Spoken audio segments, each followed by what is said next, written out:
What if a rusted motorcycle in a forgotten shed was the only witness to a crime no one dared to speak of? When Olivia Bennett found an abandoned 1970 police motorcycle hidden under a tarp in her uncle's shed, she thought it was just a cool vintage bike. But then she saw the badge number 22417. And that's when everything changed.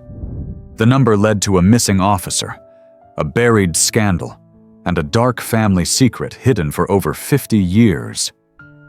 This wasn't just an old bike. It was a key to a real-life mystery. Someone went to great lengths to keep quiet, and now they wanted her to stop asking questions. But before we dive in, tell us where you're watching from. We love seeing our global family in the comments. Let's get started. The morning Olivia Bennett stepped into her uncle's crumbling storage shed on the edge of Laurel Creek. She wasn't looking for much, maybe a few old tools, a broken lantern, something to salvage from the mess he left behind. The shed had sat untouched for over 2 decades, its roof sagging, walls lined with rusted nails and faded license plates. The air smelled like motor oil and pine needles, thick with memory. Olivia, 34, had never been the sentimental type.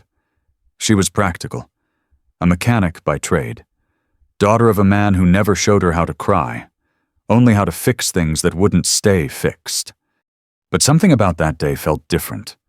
Half buried beneath a canvas tarp and years of mouse droppings was the shape of a motorcycle, not just any bike, but a 1970 Harley-Davidson Electra Glide. Police issue. Abandoned. Forgotten. Its tank bore a flaking paint job of faded navy blue, and right above the dented gas cap, in bold metal numbers, was a badge 22417.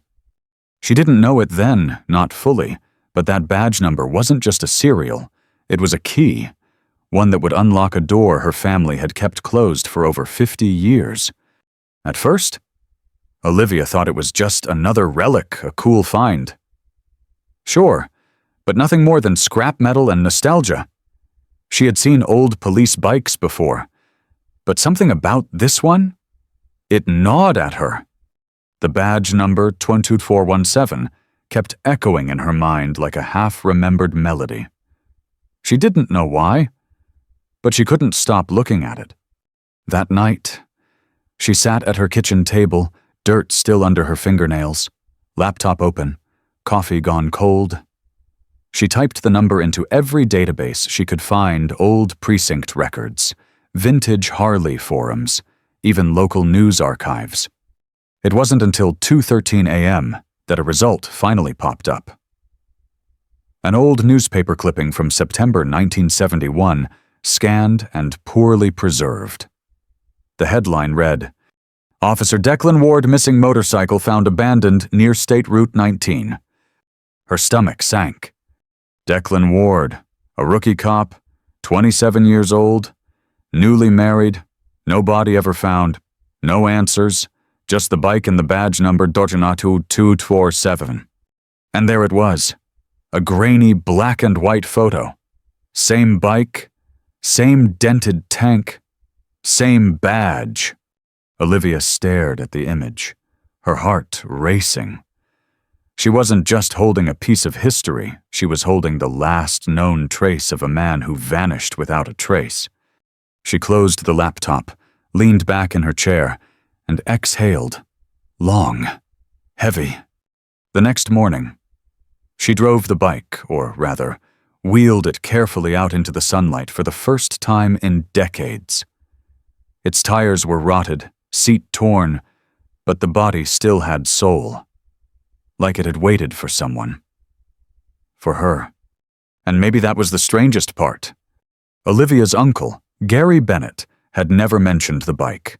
He was the kind of man who cataloged every tool, every fishing lure, every bolt in that shed. But this, he never spoke a word of it, not even on his deathbed. So she started asking questions. Her mother flinched the moment she mentioned the name Declan Ward. "That's ancient history. Live," she said, eyes darting to the floor. "Don't go digging up ghosts." But that's the thing about ghosts, they never really stay buried, especially when you're standing right over where they're hidden. Olivia tracked down the precinct where Ward had worked, or what was left of it. The new building stood cold and sterile, but a receptionist in her 60s remembered the case. "That boy was sweet," she said. "Real green, but good." It broke the chief when he disappeared. A week later, Olivia was sitting across from that very same Chief Ed Mulligan, now 84, and living in a care facility. He hadn't spoken much in months, they said, but when Olivia showed him the photo of the badge, something changed. His hands trembled, his lips parted. He whispered, almost inaudibly, "That bike was never supposed to resurface." "What happened to Officer Ward?" Olivia asked. Gently, the old man's eyes welled with tears. He saw something he shouldn't have. And just like that, the weight of what Olivia had uncovered began to descend on her shoulders like a winter storm. That wasn't just a motorcycle. It was a message, a secret someone had gone to great lengths to bury, and now, 50 years later, Olivia had unearthed it. She could have stopped. She could have called it a day, sold the bike, let the past stay past. But something inside her, something deeper than curiosity, told her this wasn't over. Because someone out there didn't want this story told. And Olivia Bennett. She had never been very good at staying quiet. The morning after her visit with Chief Mulligan, Olivia couldn't shake the feeling that something or someone was following her. She had spent the night turning over his words in her mind. He saw something he shouldn't have. It echoed over and over, like footsteps behind her in an empty room. She had parked the motorcycle in her garage, locked and covered. But when she walked out to grab her toolbox that morning, the cover was missing. Not just slipped off gone. The bike sat exposed under the dim garage light, and someone had wiped the dust off the tank, revealing the badge number like it was freshly engraved. Olivia's breath caught. This wasn't just a story anymore. Someone else knew she had the bike. She called the sheriff's office, filed a report, but they treated it like nothing. Probably just some local kids poking around, the deputy said, uninterested. But Olivia knew better. Because that night, someone left a manila envelope on her porch. No name, no note, just an old Polaroid photo inside. It showed a man in uniform, young, proud, laughing beside that same motorcycle, but next to him was someone Olivia hadn't seen before. A second officer. His name was scrawled on the back, Raymond Steele, April 1970. She had never heard that name. Curious, Olivia dove back into the archives, but Raymond Steele was a ghost. No police record, no obituary, no transfer. It was like he had never existed. Except, a few hours later, a small note appeared in her mailbox. Stop digging. Some secrets stay buried for a reason. There was no return address. Just her name, printed in all caps, as if typed by someone trying to sound official or trying not to. Her hands trembled as she read it again. And again. But fear wasn't what rose up in her this time. It was rage. Because someone wanted her to forget. And suddenly, that only made her want to remember more. She returned to the shed, her uncle's shed, and started tearing through every drawer, every crate, every forgotten shelf. And tucked behind an old gas can, inside a rusted lockbox, she found them. Cassette tapes, 5 of them, labeled in red marker. Ward, confession. She stared at them for a long time before sliding the first one into her dad's dusty old tape player. The voice crackled to life, unsteady but urgent. If you're hearing this, it means I didn't make it back. My name is Declan Ward, and what I'm about to say could get me killed. Olivia froze. It was his voice. Declan Ward, the missing officer. There's something happening inside the department. Something bad. Steele found out first. Then he disappeared. I tried to talk to the chief, but they shut me down. And now I think they're coming for me too. The tape cut to static. Olivia sat in silence, her heart pounding in her ears. This wasn't a legend. This wasn't some ghost story passed around small-town bar counters. This was real. Her uncle had known. He'd kept these tapes, hidden them, protected them, even... But why hadn't he ever told anyone? The answer came sooner than she expected. That night, she got a call from an unknown number. A deep voice on the other end. "You need to let this go. Ms. Bennett, you don't want to end up like Ward." Click. No explanation. No chance to respond. Just silence. Olivia sat in the dark, gripping the phone, trying to slow her breathing. She wasn't just uncovering a mystery. She was walking into a cover-up one that someone had killed to protect. Olivia didn't sleep that night. The voice on the phone kept circling in her mind like a vulture. Cold, precise, threatening. You don't want to end up like Ward.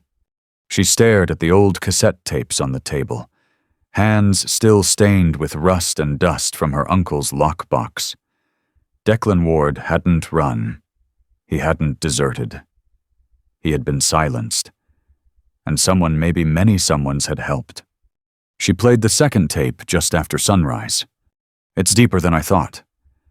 They're moving shipments at night, not through the main highway. Steele traced the license plate back to a county official's son. That's when he vanished. I'm next. Olivia paused the tape. She felt it now, not just the curiosity of an old motorcycle mystery, but the weight of a cover-up her family may have helped hide.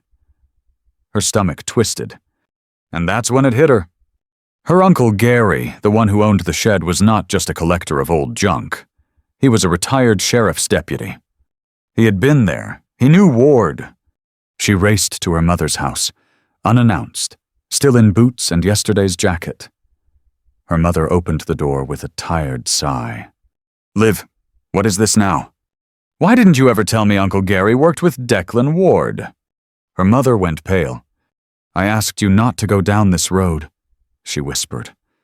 "Some roads don't lead anywhere good." Olivia stepped inside, calm but firm. He didn't disappear. He was erased. And Uncle Gary kept proof those tapes. Did you know? Her mother hesitated. Her eyes filled not with guilt, but with something heavier. Grief. I was 19. She finally said, "I remember the night he came by. Declan, his uniform was dirty. He looked scared. Told Gary something big was going on.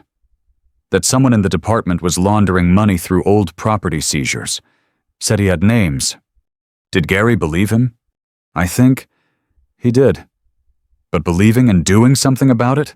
That's not the same." Olivia's world tilted slightly. Her family wasn't just connected to the story.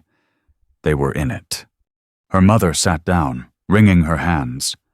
2 weeks later, Declan was gone. No trace. Then Raymond Steele's badge went missing from evidence. Then the rumors stopped. Everything just went quiet. Olivia swallowed the lump in her throat. So Gary stayed quiet, too. He was scared. Olivia. We all were. You don't go up against people like that back then. Not here. They controlled everything: the station, the judges, the press. And now Olivia whispered. Her mother met her eyes. Now, you're the first one who's not afraid. That night, Olivia sat beside the motorcycle again. It wasn't just a bike anymore. It was a monument, a marker of the moment when someone chose truth and paid the price for it. She reached out and gently touched the dented badge. 224 in 7. And she made a decision. She wasn't going to sell the bike. She wasn't going to stash the tapes. She was going to finish what Declan started. The next morning, she took the tapes, scanned the photos, and started putting everything into a file, not just for herself, for the public. She called a local independent journalist, one who had spent years exposing cold cases and corrupt townships. When Olivia showed her the badge, the tapes, And the picture of Declan Ward? The woman went silent. Then she said, "I've been waiting for someone to bring this name back up. I always knew something was off." For the first time in days, Olivia felt the tightness in her chest ease. She wasn't alone. This story, Declan's story, was finally going to be heard. And for the first time, she stopped being just a mechanic with a dead uncle's shed and an old motorcycle. She had become the next link in a chain of voice for someone who never got to finish his sentence. Because what began as curiosity was now a calling. The article dropped 2 weeks later. Front page of the Laurel Creek Independent, The Forgotten Officer, how a 1970 police motorcycle uncovered a 50-year cover-up. It wasn't a glossy expose with big city polish, but it was honest, raw, powerful. The journalist, Maya Rios, had done the work verifying badge numbers, tracking down missing evidence logs, even interviewing 2 surviving officers who finally, in their old age, admitted that something had gone terribly wrong in the fall of 1971.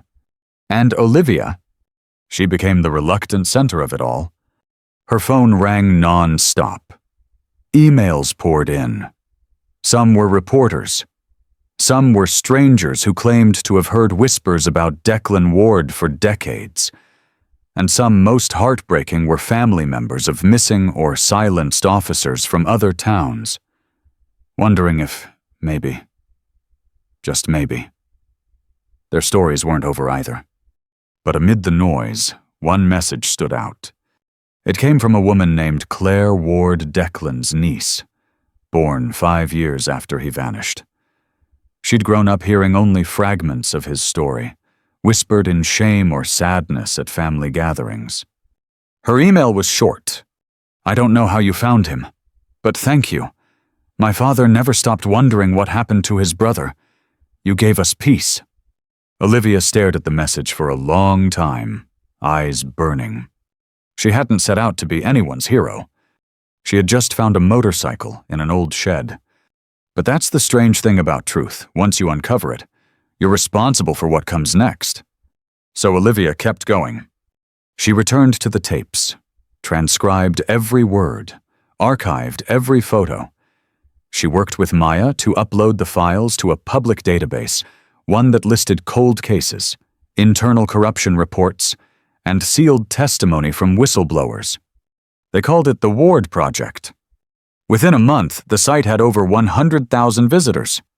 What started as a forgotten badge number had become a place for stories, real ones, to come to light. Not just about Declan Ward, but about officers and civilians all across the country who had spoken up and vanished. But it didn't stop there. One rainy afternoon, Olivia was standing at the local coffee shop when an older man approached her. His hands trembled slightly as he reached for his wallet. "I think this belongs to your story," he said, sliding across a faded envelope. Inside was a photograph of 4 officers, one of them Declan, standing next to a black panel van. The man tapped the edge of the image. "That's me," he said softly. "I drove the van the night they told me to relocate evidence. Only later did I learn it wasn't drugs or money in those crates. It was ledgers, documents, records that could have brought the whole department down." "Why are you giving this to me now?" Olivia asked. His eyes filled. "Because you made it okay to stop being afraid?" And then came the next message. From a non-profit in Chicago that specialized in police accountability archives. They'd seen the story. They wanted to partner, to turn the Ward Project into a full-fledged national platform, not just for uploading documents, but for training young journalists on how to investigate historical police corruption and cold cases. They offered Olivia a role, not because she was a detective, not because she was trained, but because she cared, because she listened, and because, somehow, by simply not walking away, she had built something that no badge, gun, or courtroom had been able to do in 50 years. She gave Declan Ward his voice back. Olivia stared at the email for a long time. She thought about her uncle, her mother, the old man with the van, and Claire Ward. This wasn't about one bike anymore. It was about how one act of silence can bury the truth, but one act of courage can resurrect it. She accepted. The Olivia who had rolled up the garage door that first morning expecting only rust and spider webs was gone. That version of her had grease under her nails and a quiet ache behind her ribs. She was the woman who fixed things with her hands because her heart didn't know how to ask for help. She didn't believe in much beyond her socket wrench, her silence, and the freedom of keeping her head down. But now, Olivia Bennett walked differently. Not with arrogance, but with weight, with the responsibility of truth resting on her shoulders, and the knowledge that sometimes the most dangerous thing a person can do is care. It wasn't easy. She received threats, emails full of venom, messages that said she was dragging the past into places it didn't belong. Some called her a liar, others called her worse. But every time she doubted herself, she opened that message from Claire Ward, or replayed Declan's voice from the tapes, young, unsure, but brave. If you're hearing this, it means I didn't make it back. He hadn't made it back, but his words had, and because of that, Olivia kept going. Her garage, once a place of oily rags and silence, became something else. People started visiting, young journalists, family members of the forgotten, local students working on history projects, retired officers with shaky hands and heavy hearts, finally ready to talk. One of them, a man named Tommy Lang, brought a single photo in a weathered frame. It was of Declan, smiling, leaning against the bike. I took that the day before he disappeared.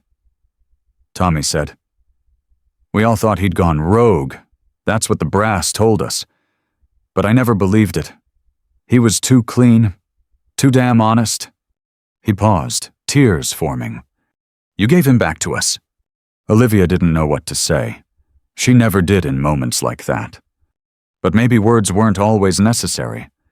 Maybe presence showing up, listening, holding space for pain was enough. Her work with the Ward Project expanded. She traveled to conferences, not as a speaker, but as a story. People didn't introduce her as a journalist, or an activist, or even a whistleblower. They called her what she really was, a witness. A witness to what can happen when one person refuses to look away. And with every trip, with every conversation, something in her heart softened. She wasn't running anymore, not from grief, not from the past, not even from herself.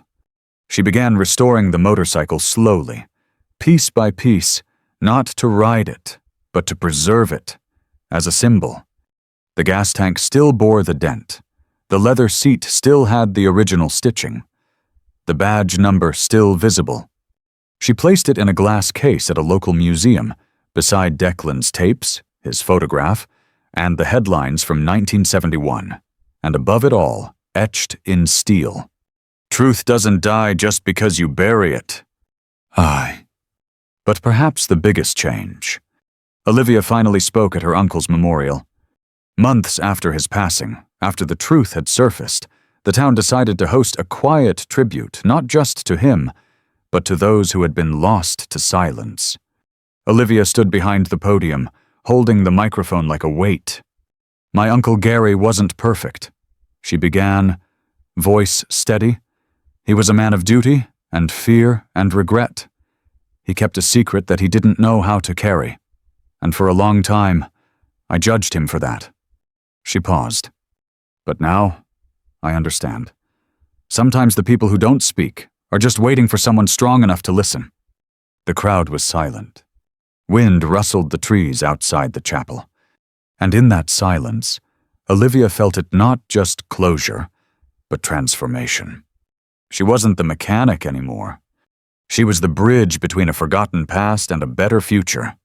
And all because of a motorcycle.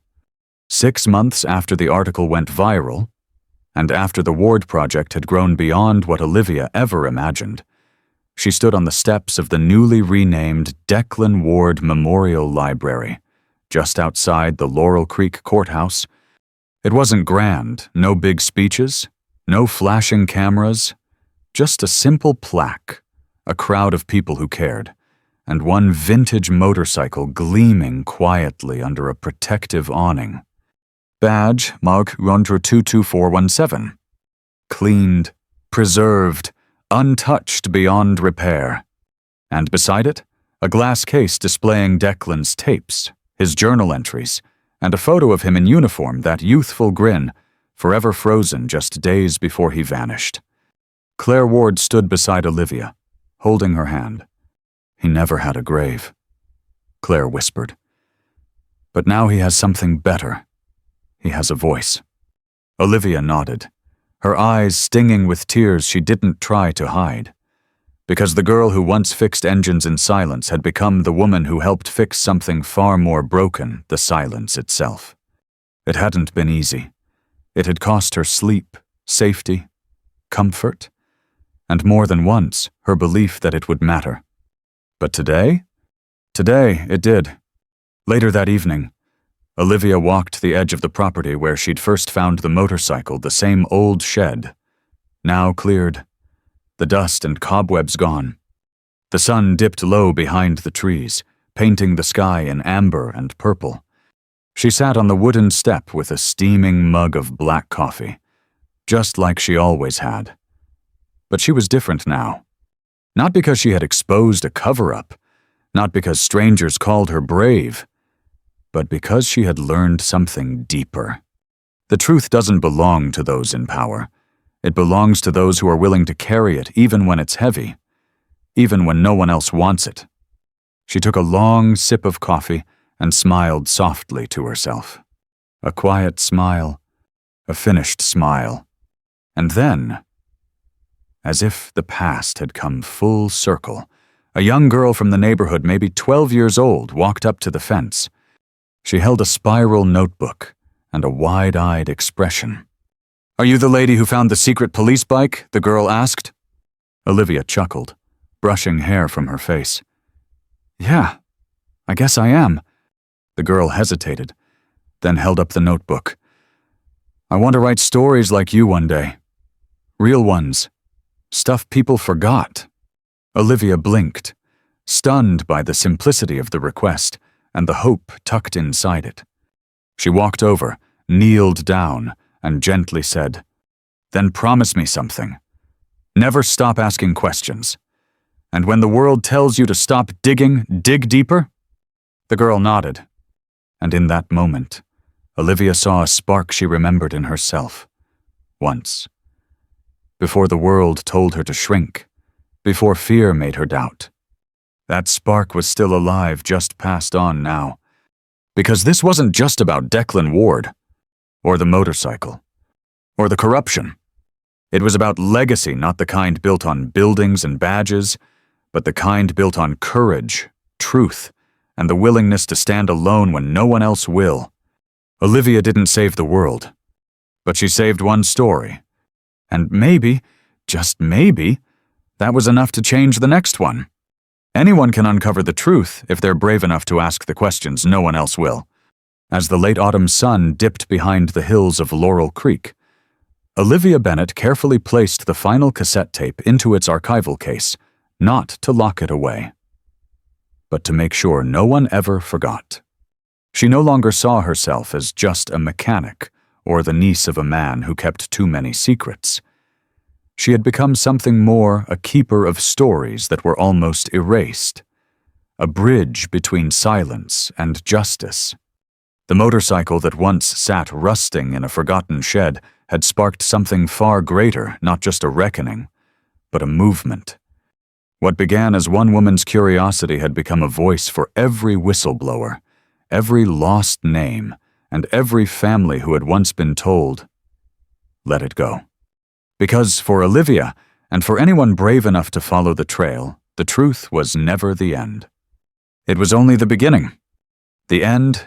Up next, 2 more stories that prove the past still speaks.